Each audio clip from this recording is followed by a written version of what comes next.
Afternoon, everyone. We have a full show today. A lot of different directions we'll be heading in. Josh Yohe will be in studio later to talk about the Penguins.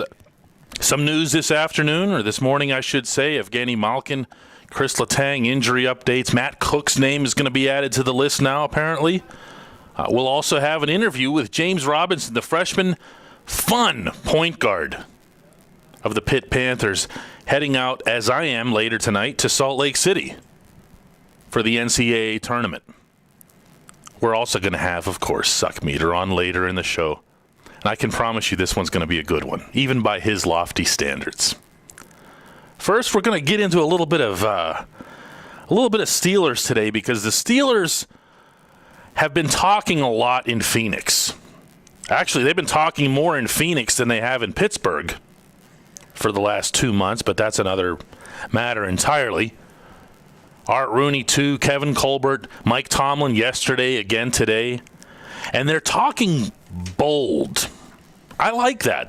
That's fun. It's fine. They're talking as if nothing is wrong, and at the same time they're identifying things that are wrong. But they're talking with an indignant tone. They're not accepting that this is any kind of step back, losing the guys that they have, being at the cap where they are, being unable to really add a whole lot. They're not accepting that they're into some kind of rebuilding process or whatever other terminology anyone would want to use for that always sounds so negative. They're not accepting it. At the same time, they're also not offering potential solutions. I mean, to hear Art Rooney, too, use the words free agency the other day was jarring. Kevin Colbert said the same thing. Kevin Colbert will usually just laugh when you bring up the term free agency.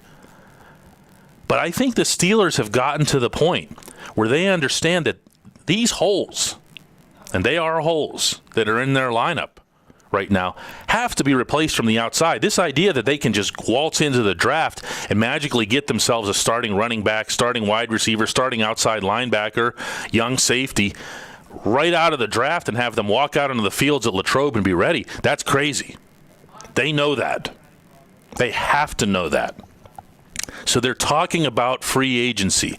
Mike Tomlin is talking about free agency. Mike Tomlin specifically cited running back and wide receiver. To outside linebacker, he kind of left that to Jason Worlds and then laughed a little bit like, that's not putting too much pressure on him. We'll see how seriously he takes Jason Worlds once we get into training. I was about to say spring training camp, and the preseason games, and Jason Worlds is getting steamrolled over there by the running attack every time they go to the left side. They need a running back. They need a wide receiver. They're not going to get them from the inside, at least according to Mike Tomlin. Because when Mike Tomlin says our needs include a running back, that means that if you're Jonathan Dwyer and you're Isaac Redmond, you're battling for backup duty already, because they're going to get somebody to replace you. That means that if you're Antonio Brown, Emmanuel Sanders, Plexico Burris, if they bring back Jericho Cotchery, someone else is going to be in that mix. You're not going to see a 37-year-old Plex out there in a starting role. It's not going to happen. Somebody else is going to be in that mix. But where do they get the money from? That's the question that I want to ask today. They've already cut loose James Harrison. They've already restructured. If you go right down the list of their guys with the longer-term deals, they've restructured pretty much everyone there was to restructure. Right down to from Ben to Lamar Woodley. They've gotten all the money that they can get. Where are they going to get this from? Where is that going to come from? Is there another player to be cut? Not really.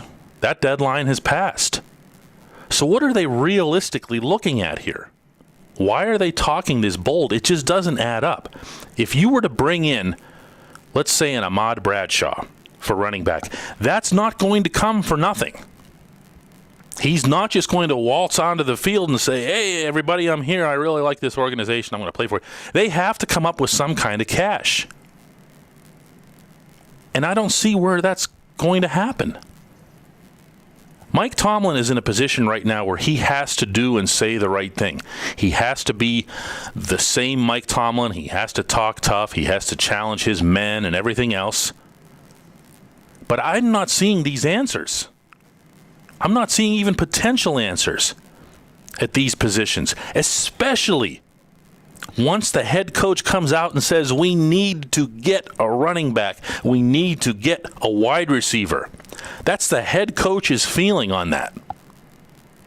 He's not going to be able to just flip that around once they get to training camp and say, I didn't really mean that. I mean, Dwyer and Redmond have really worked hard in the offseason, and they're all ready to go, and we think Antonio Brown's a lot better than he was last season, and that's going to be that. No.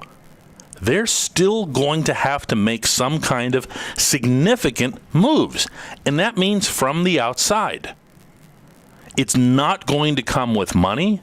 It's not going to come through the draft. So where is it going to come from? That's the great unanswered question that the Steelers have between now and the summertime. And I'm not sure that there are any obvious answers there, or if they're just blowing smoke to try to make everybody feel good around them. When we